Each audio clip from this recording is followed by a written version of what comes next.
আবু বকর রাদিয়াল্লাহু তাআলা আনহু উনি আসমানের দিকে তাকাইয়া তাকাইয়া চড়ুই পাখির দিকে তাকাইয়া তাকাইয়া বলতেন, ইয়া লাইতানি কুনতু আসফুরা। আরে আমি যদি মানুষ না হইয়া চড়ুই পাখি হইতাম, আমি দুনিয়াতে শেষ হয়ে যাইতাম। গাছের পাতার দিকে তাকাইয়া বলতেন, ইয়া লাইতানি কুনতু আরাকা।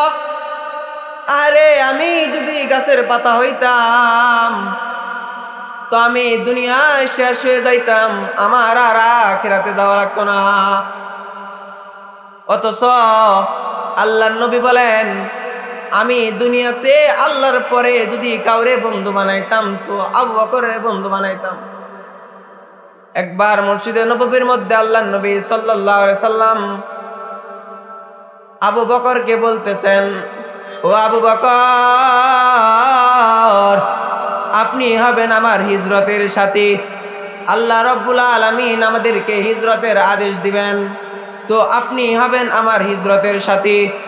তো আল্লাহর নবী সাল্লাল্লাহু আলাইহি সাল্লাম ওই কথা যদিন বললেন, ওই দিন থেকে 6 মাস পর আল্লাহ রাব্বুল আলামিন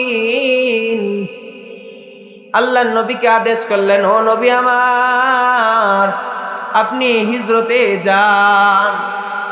যেদিন আল্লাহ রাব্বুল আলামিন পেয়ারা নবীকে হিজরতের আদেশ দিলেন, হিজরতের আদেশ শুনে আল্লাহর নবী সাল্লাল্লাহু আলাইহি ওয়াসাল্লাম আবু বকরের দরজার সামনে গিয়া আস্তে কইরা ডাক দেয়া কয়, আবু বকর।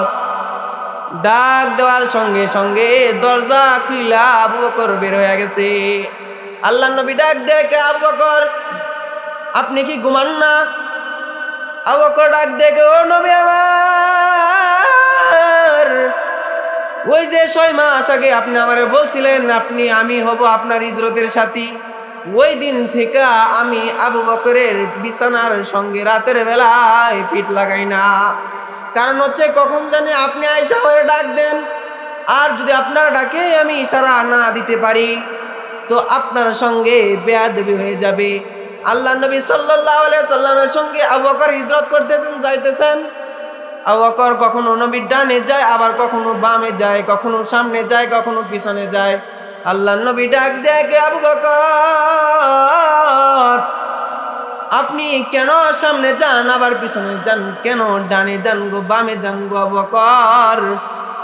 আবু বকর ডাক দেয়, ও নবী আমার, আমি যখন পিছনে যাই তখন আমার মন কয় কাফের সামনের দিক দিয়ে আপনাকে তীর মারতেছে, ওই তীর নিজের গায়ে নেওয়ার জন্য আপনার সামনে যায়।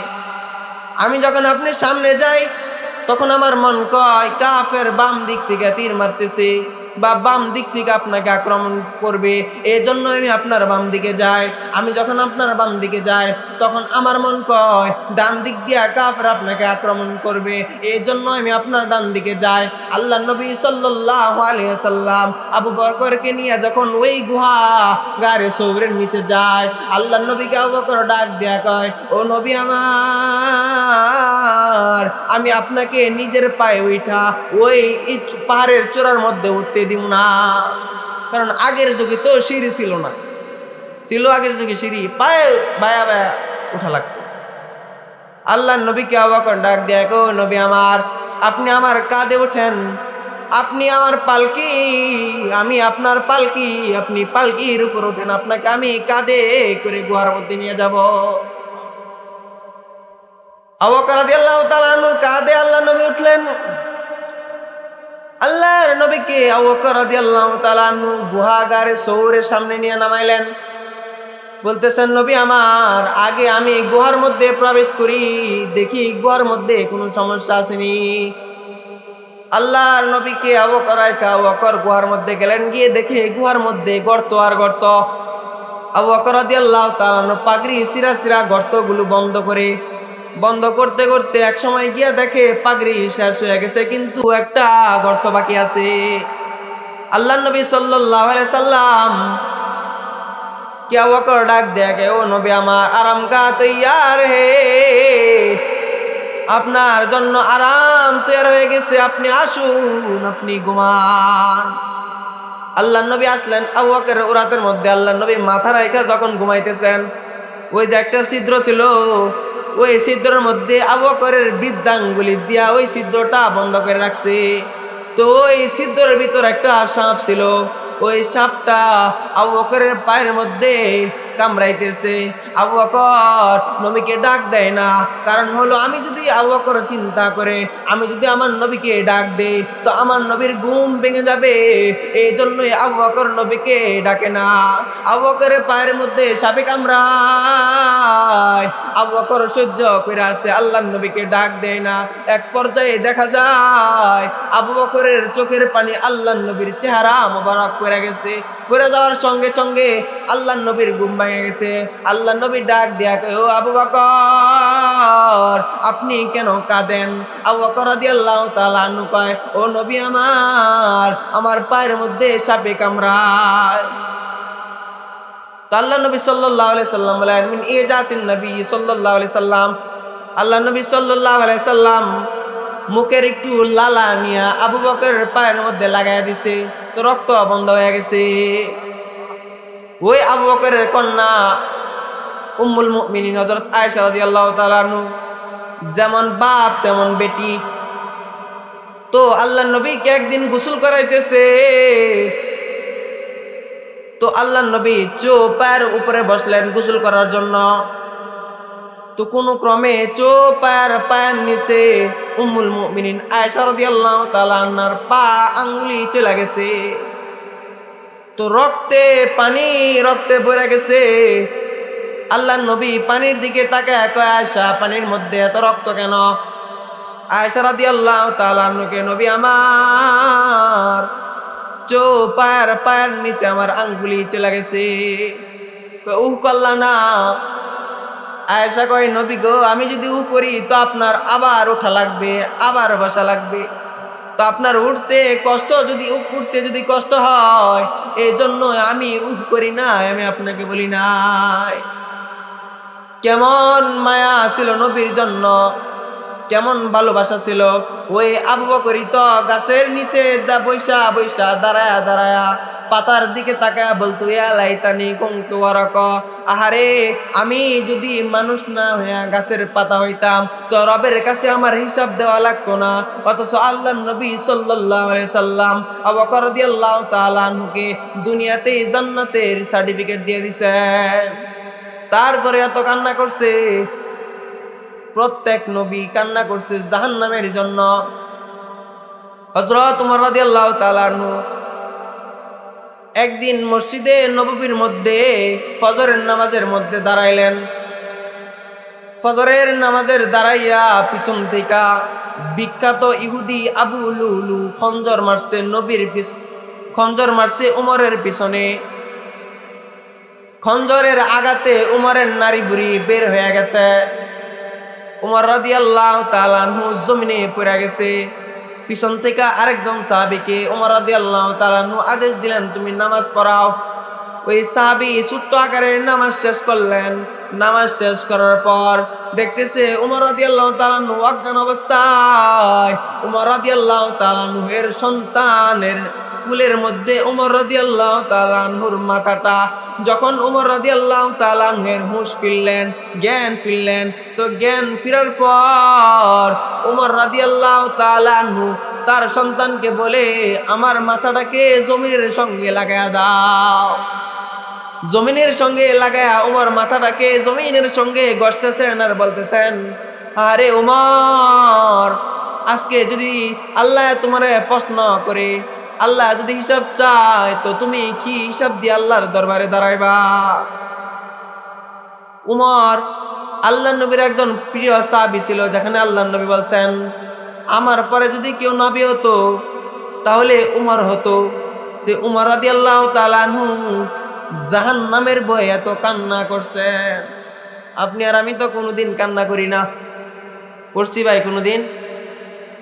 একদিনও তো জাহান্নামের যে একটা ভয়, ওই ভয়টা আমাদের অন্তরের মধ্যে আসে না। অথচ সাহাবায়ে কেরামরা দেখেন, যে সাহাবীর দিকে তাকাইবেন ওই সাহাবী জাহান্নামের জন্য কান্না করছে, অথচ জান্নাতের সার্টিফিকেট পাওয়া সাহাবীরা কান্না করছে।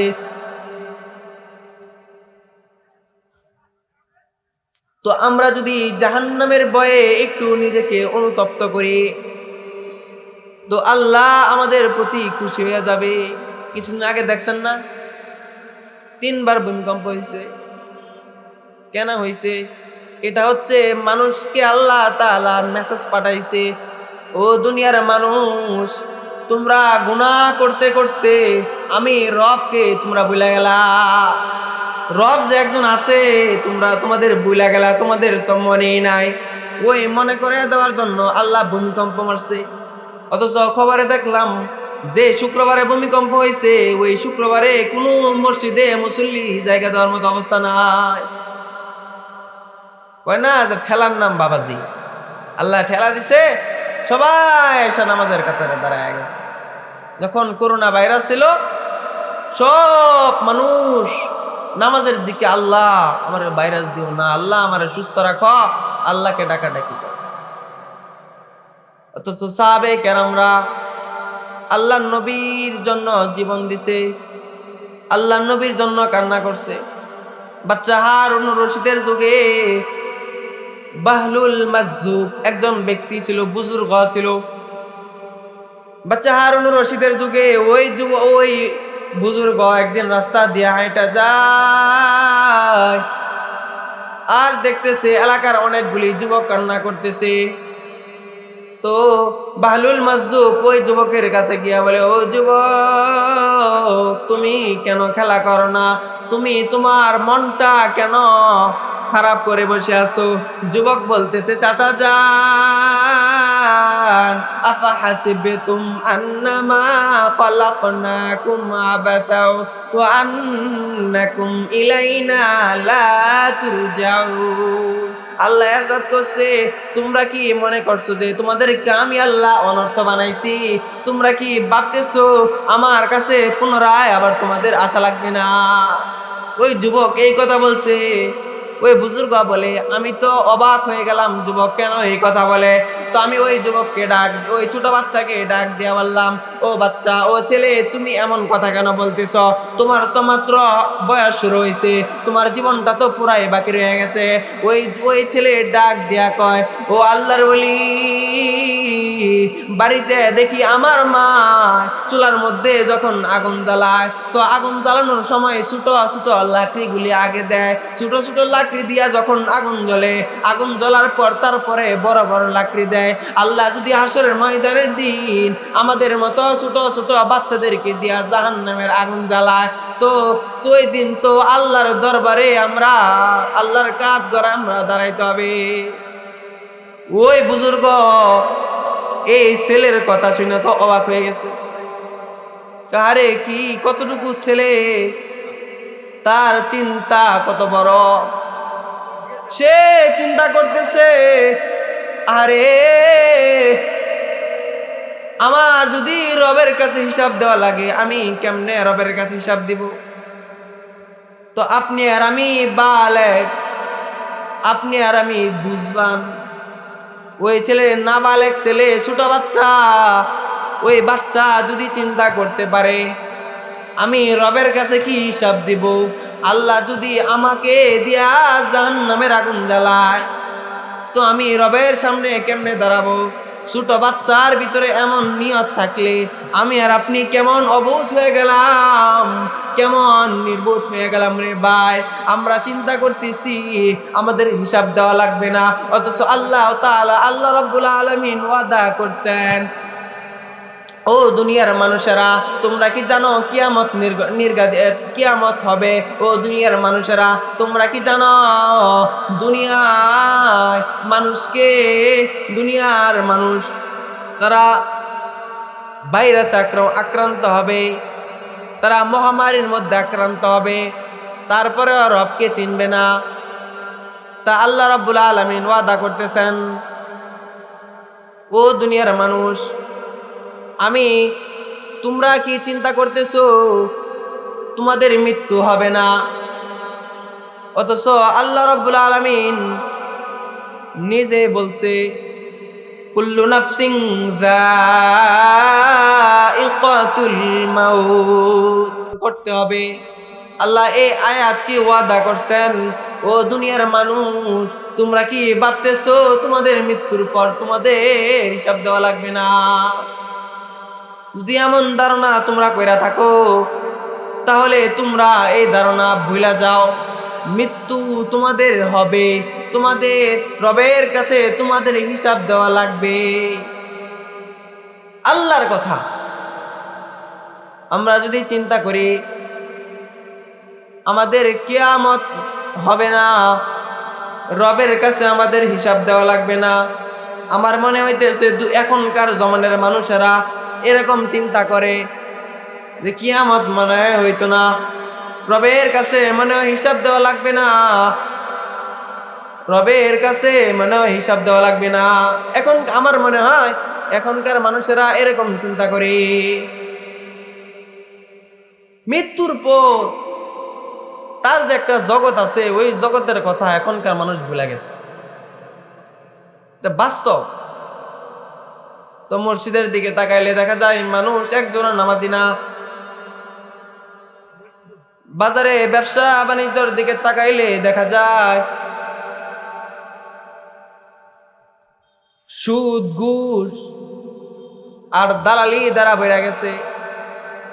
গত চলতি মাসের 12 তারিখ আমার মাহফিল ছিল চকবাজার। ওই জায়গায় দুইটা কথা বললাম, তো পরে দেখি মানুষ সমালোচনা করে। কি কথা বলছিলাম? যে বর্তমানে বহু তাবলিগওয়ালা আছে কিন্তু খাঁটি তাবলিগওয়ালা কম, এরকম একটা কথা বলছিলাম।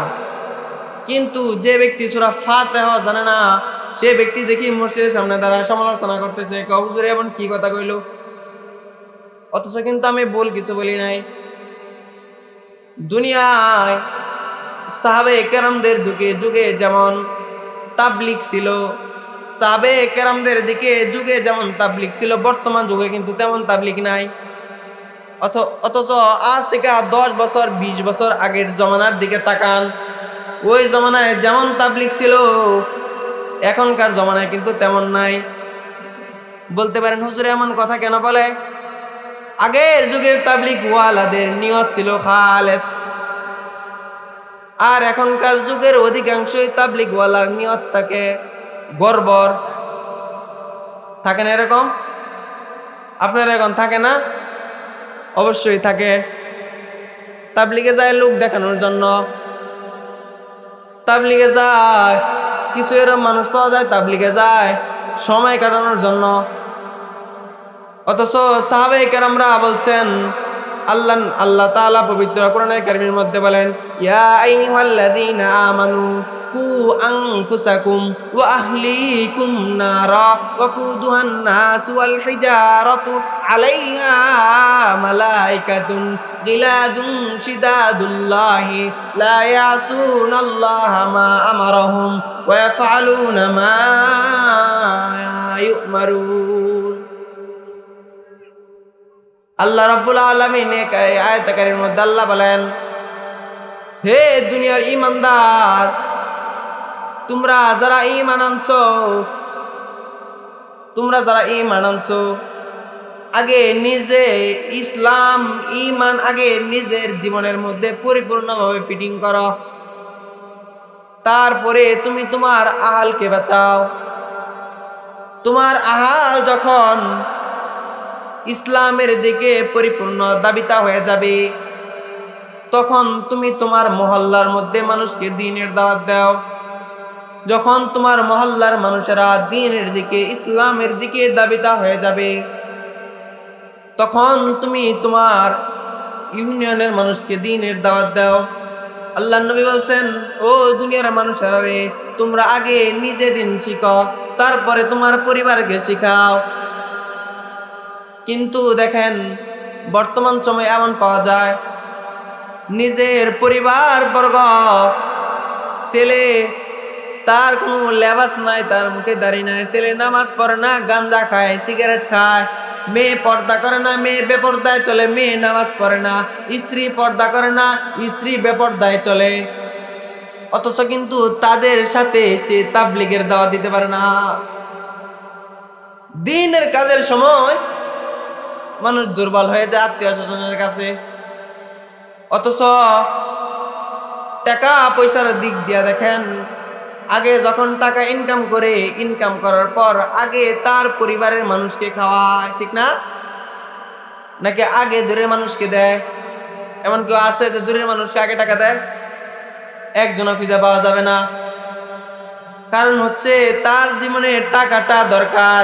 ঠিক যেমনই ভাবে দুনিয়ায় টাকা দরকার, আখিরাতে যাওয়ার জন্য তোমার নেক আমলের দরকার। তুমি ভাবতে পারো, আরে কয়দিনের জিন্দেগি, একটু আরাম আয়েশ করে কাটায় যায়। আরে ভাই না, এই দুনিয়াটা আরাম আয়েশের জন্য আল্লাহ আমাদেরকে পাঠায় নাই। আল্লাহ আমাদেরকে এই দুনিয়ায় পাঠাইছে পরীক্ষা করার জন্য। বর্তমানে মানুষ দেখেন না, পরীক্ষার হলে যায় পরীক্ষা দেওয়ার জন্য। আছে না এরকম? স্কুল কলেজে পরীক্ষা দেওয়ার জন্য যায়। পরীক্ষা থেকে বের হয়ে আসলে কিছুদিন পর তার রেজাল্ট প্রকাশ পায়। তো দুনিয়ার দিকে তাকাইলে কখনো কখনো যদি অঙ্ক থেকে ফেল করে, তো আবার পরবর্তী সময় এই অঙ্কর পরীক্ষাটা দিয়া এই ফেল করার ঘাটতিটা পূরণ করা যায়। কখনো যদি বাংলায় ফেল করে, আবার পুনরায় পরীক্ষা দিয়া বাংলার ফেলের ঘাটতি পূরণ করা যায়। কখনো যদি ইংলিশে ফেল করে, ওই আবার পুনরায় পরীক্ষা দিয়ে ইংলিশের ফেলের ঘাটতি পূরণ করা যায়। কিন্তু তুমি আর আমি যে পরীক্ষার হলের মধ্যে আছি, একবার যদি ফেল করে যায়, এই ফেলের ঘাটতি পূরণ করার জন্য আর কোনো সুযোগ আমাদেরকে দেওয়া হবে না। দুনিয়াতে আখিরাতে যখন আপনার আমল নামা দেওয়া হবে, আপনি আমল নামা দেখে বলবেন মালি হাদাল কিতাব, এটা কেমন আমল নামা? লা ইউগাদিলু সগীরা, একটা ছোট গুনাহও ছাড়ে নাই, ওয়ালা কাবীরা, একটা বড় গুনাহও ছাড়ে নাই, ইল্লা আহসাহা, যা করছি সব লেখা হয়ে গেছে। কার জমি থেকে দুইটা জ্বালাই না আমার জমিনে লাগাইছিলাম, ওইটাও দেখা যায় লেখা হয়ে গেছে, সব লেখা হয়ে গেছে আল্লাহর কাছে। তখন মানুষ চিৎকার করবে, আল্লাহ আমাদেরকে আবার দুনিয়ায় পাঠান, আমরা আবার দুনিয়ায় যাব, আমরা দুনিয়ায় আবার পুনরায় যাওয়ার পর আমরা আর কোনো ভুল কাজ করব না গো মালিক। আল্লাহ বলবে না, তোমাদেরকে আর দুনিয়ায় পাঠানোর সুযোগ নাই, যা সুযোগ ছিল একবারই শেষ হয়ে গেছে। দুনিয়ার পরীক্ষার হলের মতো এটাও সেম পরীক্ষার হল, কিন্তু পার্থক্য এতটুকু, দুনিয়ার পরীক্ষার মধ্যে ফেল করলে ওই ফেলের ঘাটতি পূরণ করা যায়, কিন্তু এই আখিরাতের পরীক্ষায় যদি ফেল করে ফেলাই, তো সেই ফেলের ঘাটতি কোনোভাবেই পূরণ করতে পারবা না। জাহান্নামী হইতে হবে যদি ফেল করে ফেলায়। আমল নামাটা যদি বাম হাতে আসে, আমল নামার মধ্যে দেখবেন যা করছি সব লেখা হয়েছে, দেখবেন আর কান্না করবেন, আরে আমি তো দুনিয়ায় এই সব কিছুই করি নাই। তখন একদল মানুষ এমন থাকবে, আল্লাহর ফেরেশতাদের কাছে যাবে, গিয়ে বলবে, ফেরেশতারা এটা কি সত্যি আমার আমল নামা? আমার তো মনে হইতেছে আমি দুনিয়ায় নেক কাজ করছিলাম, কিন্তু এখানে ভুল উঠছে মনে হয়। দুনিয়ায় রেজাল্টের খাতার মধ্যে ভুল উঠতে পারে, কিন্তু আল্লাহর রেজাল্টের খাতার মধ্যে কোনো ভুল উঠবে না। তো আল্লাহ যখন কাঠ গড়ায় মানুষকে বিচার করবে, তো পিছন দিক দিয়া জাহান্নাম গর্জন করবে। জাহান্নাম বলবে, আল্লাহ আমি ক্ষুধার্ত, আমাকে আপনি খানা দেন। আল্লাহ রাব্বুল আলামিন জাহান্নামের 70,000 লাগাম থাকবে, 70,000 লাগামের মধ্যে 70,000 ফেরেশতা থাকবে। 70,000 ফেরেশতারা জাহান্নামকে টেনে টেনে পিছনে নিতে পারবে না। জাহান্নামকে যত টানবে, জাহান্নাম শুধু সামনের দিকে অগ্রসর হইতে থাকবে। আল্লাহ রাব্বুল আলামিন ফেরেশতাদেরকে বলবেন, ও ফেরেশতারা জাহান্নাম কেন সামনের দিকে অগ্রসর হইতে লাগলো? ফেরেশতারা বলবে, আল্লাহ এখনো তো হাসরের ময়দানে আপনার বহু জাহান্নামী রয়ে গেছে, ওই জাহান্নাম জাহান্নাম, সে জাহান্নামীকে নিজের পেটের মধ্যে নেওয়ার জন্য এরকম করতেছে। আল্লাহ রাব্বুল আলামিন ফেরেশতাদেরকে বলবেন, ও ফেরেশতারা জাহান্নামকে দাঁড় করাও। ফেরেশতারা বলবে, ও মালিক, জাহান্নামকে তো আমরা আটকায় রাখতে পারি না। আল্লাহ রাব্বুল আলামিন তখন নিজে জাহান্নামের গায়ের মধ্যে 1-2 ফোঁটা পানি নিক্ষেপ করবে। পানি নিক্ষেপ করার পর জাহান্নাম দৌড়াইতে দৌড়াইতে 70,000 মাইল দূরে চলে যাবে। তো আল্লাহ রাব্বুল আলামিনকে ফেরেশতারা বলবে, ও মালিক, জাহান্নামের গায়ে আপনি কিসের পানি দিলেন? আমরা 70,000 ফেরেশতারা জাহান্নামকে টেনে টেনে পিছনে নিতে পারলাম না, আপনি এমন কি এক ফোঁটা পানি দিলেন, জাহান্নাম এত দূর চলে গেল? এটি কি জমজমের পানি? আল্লাহ বলবে, না, এটা জমজমের পানিও না। তো ফেরেশতারা বলবে, তাহলে এটা কিসের পানি? এটা কি আবে হায়াতের পানি? তো মালিক বলবে, না, এটা আবে হায়াতের পানিও না। তো ফেরেশতারা বলবে, আল্লাহ, তাহলে এটা কি হাউজে কাউসারের পানি? আল্লাহ বলবে, না রে ফেরেশতারা, এটা হাউজে কাউসারের পানিও না। তো ফেরেশতারা বলবে, ও আল্লাহ, দুনিয়ায় জমজমের, এটা তো জমজমের পানিও না, হাউজে কাউসারের পানিও না, আবু হায়াতের পানিও না, তাহলে আপনি কিসের পানি জাহান্নামের গায়ের মধ্যে মারলেন? আমরা 70,000 ফেরেশতার এত শক্তি, আমরা 70,000 ফেরেশতারা জাহান্নামকে টেনে পিছনে নিতে পারি না। সামান্য এক ফোঁটা পানির কারণে জাহান্নাম এত দূরে চলে গেল। আল্লাহ রাব্বুল আলামিন ফেরেশতাদেরকে ডাক দিয়ে বলবে, ও ফেরেশতারা, ওই দুনিয়ার মধ্যে আমার কিছু গোলাম ছিল যারা নিজে গুনাহ করছে, গুনার জন্য অনুতপ্ত হয়েছে, অনুতপ্ত হইয়া আমার দরবারে 2 হাত উঠিয়া দোয়া করছে, রব্বানা যালামনা আনফুসানা ওয়া ইল্লাম তাগফির লানা ওয়া তারহামনা লানাকুনান্না মিনাল খাসিরিন। ওহে মালিক, আমি আমার নিজের নফসের উপর জুলুম করেছি, আপনি আমাকে ক্ষমা করে দিন। আমার দুনিয়ায় এমন কিছু বান্দারা যারা কান্না করতে করতে চোখের পানি দিয়া তাদের শরীর ভিজা ফেলাইছে রে ফেরেশতা, ওই জায়গা থেকে আমি ফেরেশতাদের মাধ্যমে কিছু পানি সংগ্রহ করে রাখছিলাম। ওই পানির বদৌলতে জাহান্নাম দৌড়ায়া দৌড়ায়া পিছে চলে যাবে। ওই হাসরের ময়দানের দিন সকল নবীরা ইয়া নাফসি করে কাঁদতে থাকবে, ইয়া নাফসি করে কাঁদতে থাকবে। কিন্তু আপনার আর আমার নবী ইয়া উম্মতি বলে কাঁদবে। আল্লাহ রাব্বুল আলামিন প্রত্যেকটা নবীকে একটা করে দোয়া দিবেন, যে দোয়া নবীরা একবার করলে সঙ্গে সঙ্গে কবুল হয়ে যাবে। এমনিতে দোয়া করছে, কবুল হয়েছে, কিন্তু বিশেষ একটা দোয়া দিবেন নবীদেরকে। কিন্তু আপনার আমার নবী ওই দোয়া দুনিয়ায় করেন নাই, ওই দোয়া আখিরাতে তার উম্মতের জন্য জমা করে রাখছে। অথচ ওই নবী আমাদের জন্য কত কষ্ট করছে, উহুদের ময়দানে দান মুবারক শহীদ করছে। কত সহজে আমরা ইসলাম পেয়ে গেলাম, কত সহজে আমরা মুসলমান হয়ে গেলাম। আমাদের বাপ ছিল মুসলমান, আমার দাদাই ছিল মুসলমান, আমার পরদাদা মুসলমান আছেন, এই জন্য আমার দাদা মুসলমান হয়েছে, আমার দাদা মুসলমান আছেন, এই জন্য আমার বাবা মুসলমান হয়েছে, আমার বাবা মুসলমান হয়েছে, এই জন্য আমি মুসলমান হইলাম। আমরা এমনি বংশগত মুসলমান, কিন্তু কত সহজে আমরা মুসলমান হয়ে গেলাম। কিন্তু সাহাবে কেরামরা এত সহজে মুসলমান হন নাই, এত সহজে ইসলাম গ্রহণ করতে পারেন নাই। যে সাহাবে কেরামরা ইসলাম গ্রহণ করছে, ইসলাম গ্রহণের জন্য হযরত বেলাল রাদিয়াল্লাহু তাআলা আনহুকে, হাবশী গোলাম ছিলেন বেলাল রাদিয়াল্লাহু তাআলা আনহু, উমাইয়া বেলাল রাদিয়াল্লাহু তাআলা আনহুকে উত্তপ্ত বালুর উপর শুয়াইয়া ওই মক্কার কাফের ছোট ছোট কাফের বাচ্চাদেরকে দিয়া বেলালের পায়ের মধ্যে বলতো, তোমরা বেলালের পায়ের মধ্যে টানো। পুরা ওই আরবের মরুভূমি উত্তপ্ত বালুর উপর বেলালকে শুয়ায়া টানতো আর বলতো, বেলাল তুমি ইসলাম ধর্ম ত্যাগ করো। বেলাল বলে না, বেলালকে বলে, তুমি ইসলাম ধর্ম ত্যাগ করো, তোমার যা লাগবে সব আমি দিব। বেলাল বলে আহাদ, বেলালকে যত আঘাত করে বেলাল শুধু বলে আহাদ আহাদ আহাদ বলে বেলাল চিৎকার করতে থাকে, আহাদ আহাদ বলে বেলাল চিৎকার করতে থাকে। এক পর্যায়ে কিতাবের মধ্যে এমন আসছে, বেলাল রাদিয়াল্লাহু তাআলা আনহুকে এই উত্তপ্ত জ্বলন্ত আঙ্গরার উপর বেলালকে শুয়ায়া দিছে। শুয়ায়া বেলালকে বলতো, বেলাল তুমি ইসলাম ধর্ম ত্যাগ করো। বেলাল বলে না, আমি ইসলাম ধর্ম ত্যাগ করতে পারবো না। তো উমাইয়ারা চিন্তা করতেছে ইসলাম ধর্মের মধ্যে এমন কি মধু আছে যে মধুর কারণে যারা ইসলাম গ্রহণ করে তাদেরকে যতই আঘাত করা হয়, যতই কষ্ট দেওয়া হয়, তারা কেউ ইসলাম পরিত্যাগ করে না। তোমার উসমান রাদিয়াল্লাহু তাআলা আনহু ইসলাম ধর্ম গ্রহণ করার কারণে চাটাই দিয়া উসমান রাদিয়াল্লাহু তাআলা আনহুকে বইটা চাটাইয়ের ভিতরে ধোঁয়া দিছে, বলছে উসমান তুমি ইসলাম ত্যাগ করো। কিন্তু উসমান রাদিয়াল্লাহু তাআলা আনহু ইসলাম ত্যাগ করলেন না। তো মক্কার মধ্যে ঘোষণা হয়ে গেছে মুহাম্মাদের কল্লা কে আয়না দিতে পারবে, যে আয়না দিতে পারবে তাকে 1000 ঘোড়া পুরস্কার দেওয়া হবে।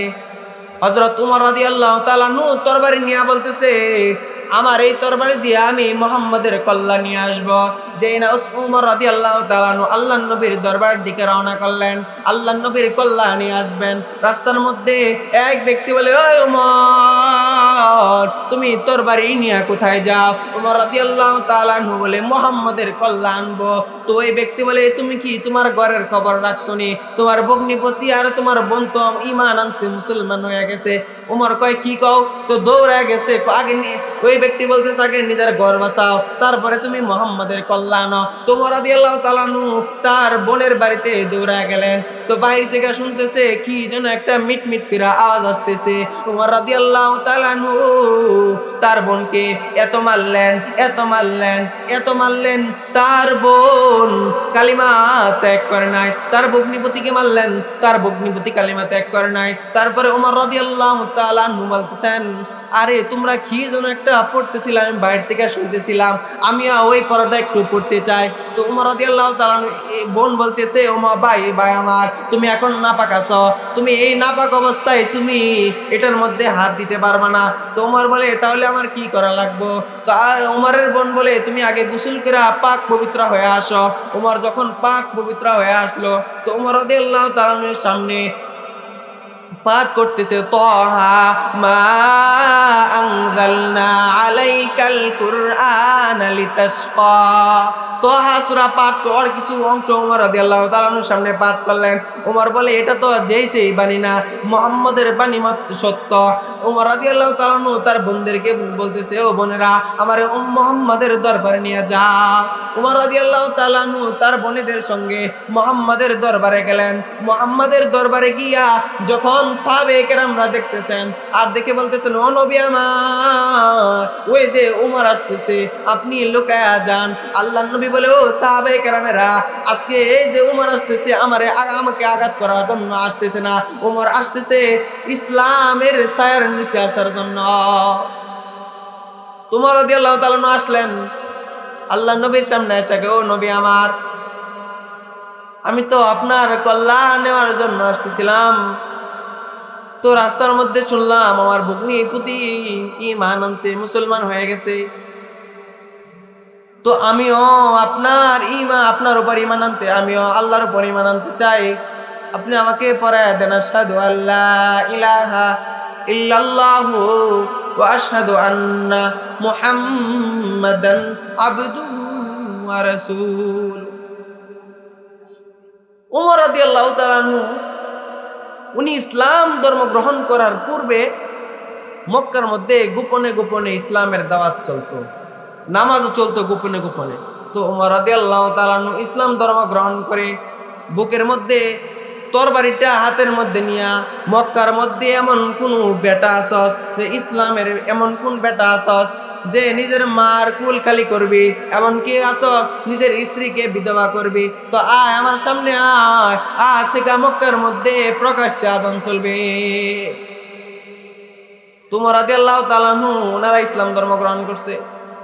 সাহাবায়ে কেরাম যে সাহাবীর দিকে তাকাইবেন ওই সাহাবী ইসলামের জন্য কষ্ট করছে, নবীও কম কষ্ট করেন নাই।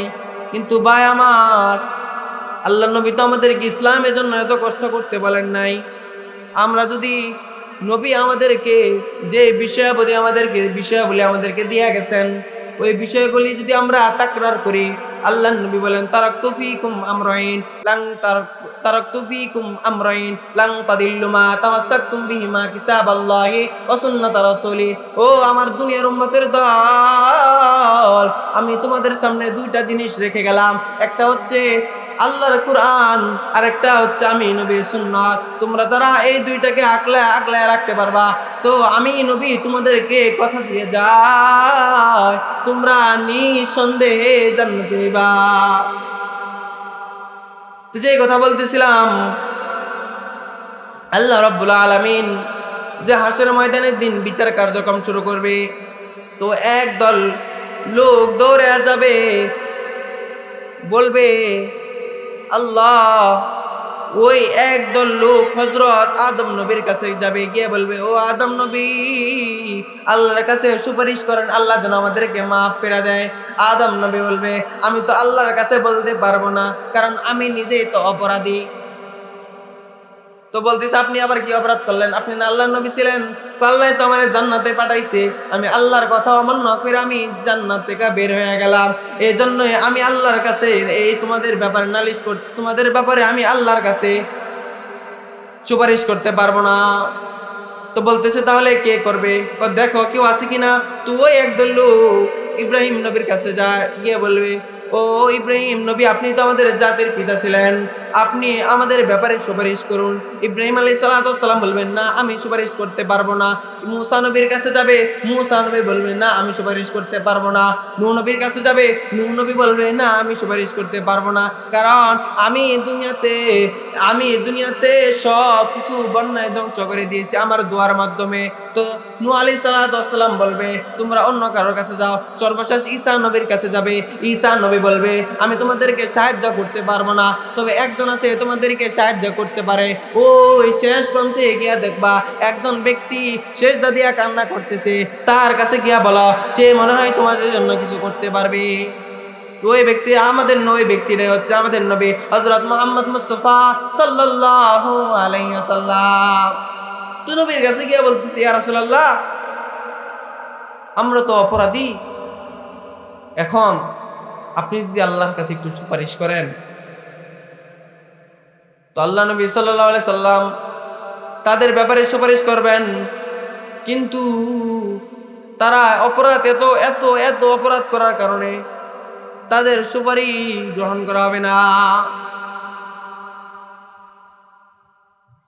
প্রিয় উপস্থিতি, আমি যে কথা বলতেছিলাম, আল্লাহ আমাদেরকে জান্নাতে দেওয়ার কথা বলছে, আবার যারা জান্নাতে না যাবে তাদেরকে জাহান্নামের সুসংবাদও দিছে, দুঃসংবাদও দিছে। তো আজ থেকে যদি আমরা ওয়াদা করি, ইরাদা করি, আল্লাহ আমি জান্নাতে যেতে চাই, আমি জীবনে যা গুনাহ করছি তা করছি, আর আমি অপরাধ করতে চাই না, আপনি আমাকে ক্ষমা করে দেন। আল্লাহ বলে বান্দারে আমি কেমন দয়াময় আল্লাহ, আমি শেষ রজনীতে আইসা তোমাদের কাছে ডাকতে থাকি, আরে দুনিয়ার কেউ কি আছো, আমার কাছে ক্ষমা চাইবা তো ক্ষমা চাও, আমি আল্লাহ তোমাকে মাফ করে দিব। দুনিয়ার কোনো মালিক এমন পাইবেন না যে গোলামের কাছে, গোলামের দ্বারে দ্বারে গিয়ে ক্ষমা চাইবে। অথচ দুনিয়ার মালিকগুলি এত খারাপ হয়, গোলাম যারা কামলা দেয়, মুনি যারা আছে, এরা যখন গিয়া একটু কাজ করতে থাকে, উল্টা পাল্টা দান লাগায়, তো এদের সঙ্গে খারাপ আচরণ করতে থাকে, টাকা দেওয়ার সময় টাকা দিতে চায় না। অথচ আল্লাহর নবী সাল্লাল্লাহু আলাইহি সাল্লাম বলেন, ও দুনিয়ার মানুষেরা, কোনো গোলাম যখন তোমার কাছে তোমার এখানে কাজ করবে, তো ওই গোলামের মাথার ঘাম ঝরার আগে তার মূল্য পরিশোধ করে দাও। অথচ দুনিয়ার দিকে তাকাইলে সব উল্টা দেখা যায়। ভূমিকম্প কিন্তু এমনি এমনি হয় নাই। দুনিয়ার মানুষ এখন নাফরমান হয়ে গেছে। আগের জাহিলিয়াতের যুগ আর এখনের যুগ কোনো পার্থক্য নাই। জাহিলিয়াতের যুগ আর এখনের যুগ পুরা একদম একরকম হয়ে গেছে। মানুষ তো আমার মনে হয় একদম রব যা আছে, অধিকাংশ মানুষ মনে হয় ভুলে গেছে। এমন বহু মানুষ পাওয়া যায় যে নামাজ পড়তে হবে বা নামাজ যে একটা আল্লাহর বিধান, ওই কথা বলে গেছে। এমন বহু মানুষ পাওয়া যায় মনে করে নামাজ আল্লাহর ফরজ, রোজা আল্লাহর ফরজ বিধান, কিন্তু যাকাত দেওয়ার ক্ষেত্রে এটা আর মনে রাখে না। রোজা যেমন আল্লাহর ফরজ বিধান, নামাজ যেমন ফরজ বিধান, রোজাও তেমন ফরজ বিধান, যাকাতও তেমন ফরজ বিধান, হজও তেমন ফরজ বিধান, ঠিক না? নাকি যাকাত দেওয়া ওয়াজিব সুন্নত এমন বলা হয়েছে নাকি? না, আল্লাহ বলছে যাকাত দেওয়া ফরজ। তো দুনিয়ার মানুষের দিকে তাকাইলে দেখা যায় যাকাত দেওয়ার কথা মানুষ ভুলে গেছে। যাকাত যে দিতে হয় এমন একটা বিষয়বস্তু মানুষের মস্তিষ্কের মধ্যে নাই, একদম নাই বললেই চলে।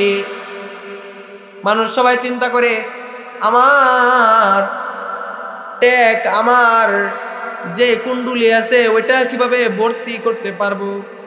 অথচ দেখেন দুনিয়ায় কত মানুষ না খায় মারা যায়, কিন্তু একবারও মানুষের দিকে তাকায় না।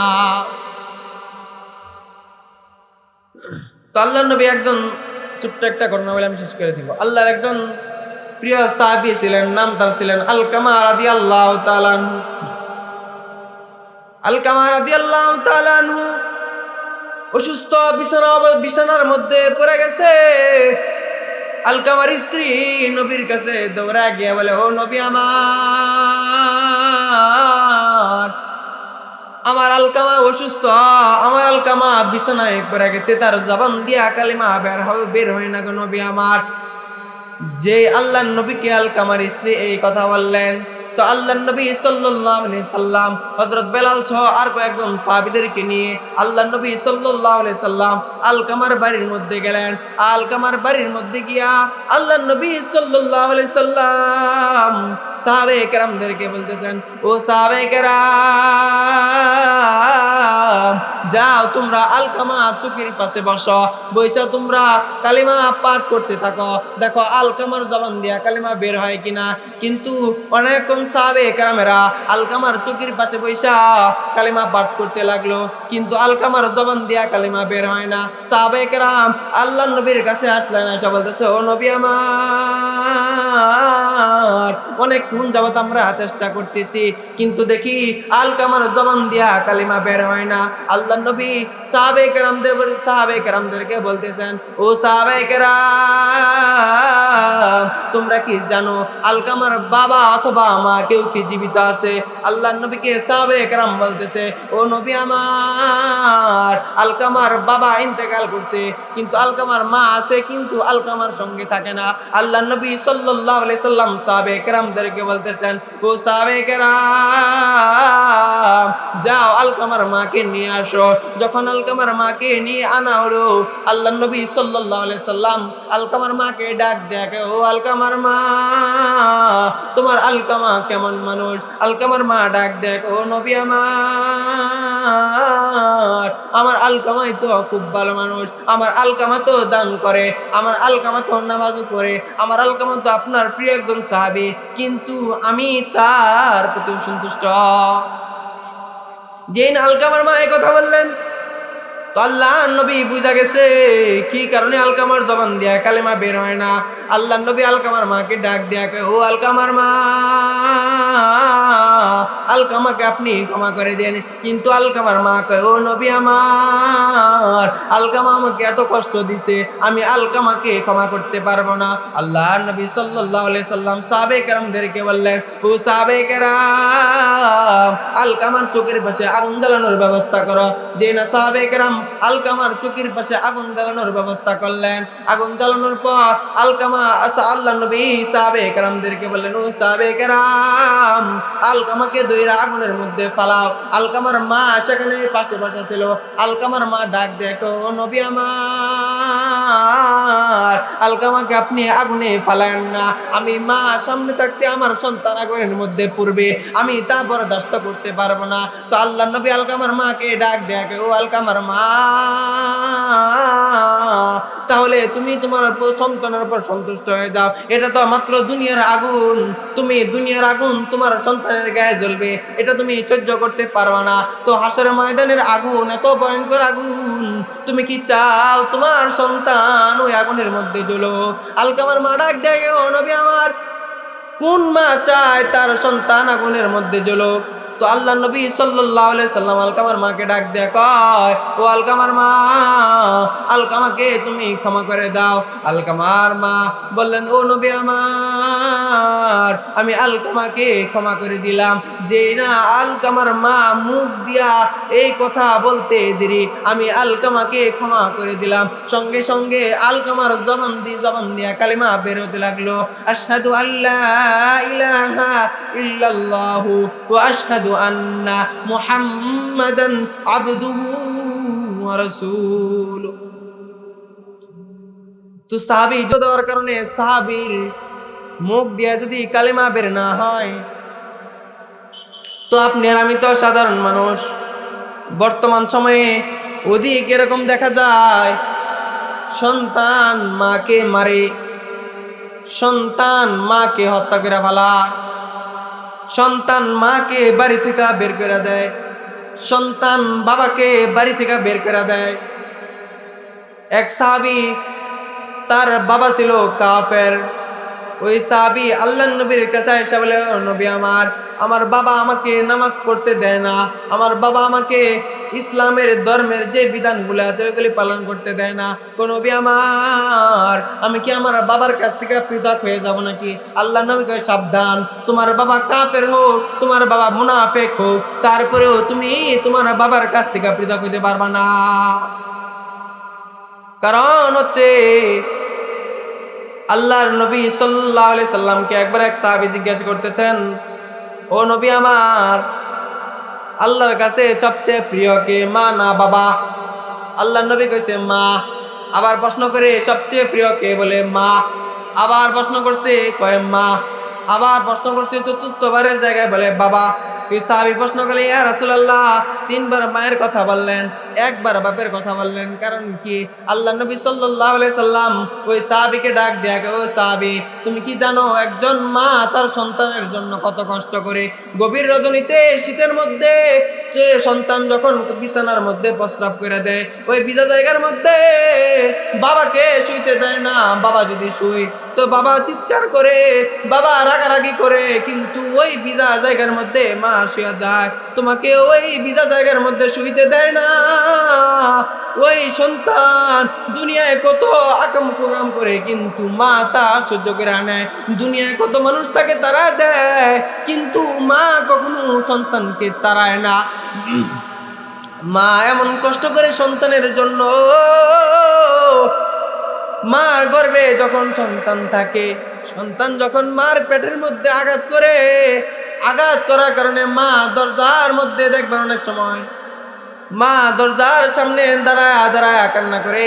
এমন এক ঘটনা আছে, এক মা দরজার সামনে দাঁড়ায় কান্না করতেছে।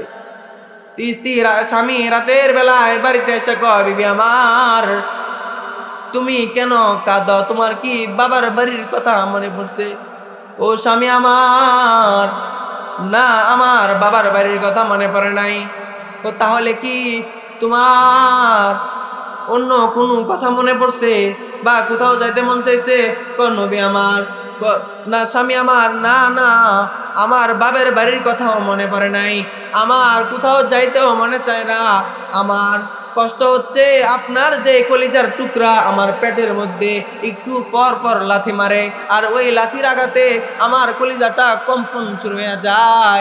আমি ওই লাথির আঘাতে আমি আর টিকে থাকতে পারি না। একজন মা সন্তানের জন্য এত কষ্ট করে। যুবক ভাইদেরকে বলবো, যুবক ভাইরা, মা বাবার সঙ্গে খারাপ আচরণ করবা না। মা এমন এক দামি সম্পদ, যা থাকতে মূল্য দাও, যদি হারায় যায় তাহলে সেটা আর তুমি খুঁজে পাইবা না। কারণ হচ্ছে মা বাবা সন্তানের একটা বট গাছের মতো। মা বাবা যদি সন্তানের মাথার উপর যতদিন জীবিত থাকে, ততদিন সন্তানের যতই বিপদ আপদ আসুক না কেন, সেই বিপদ আপদ মা বাবা দূর করে দেয়। আছে না এরকম? অবশ্যই আছে, অভাব নাই। কিন্তু যে সময় মা মারা যায়, বাবা মারা যায়, তো মা মারা গেলে অর্ধেক এতিম হয়ে যায়। আর বাবা যখন মারা যায়, তো মাথার উপর থেকে যে একটা বট গাছ নামক একটা ছায়া ছিল, ওই ছায়াটা চলে যায়। প্রিয় উপস্থিতি,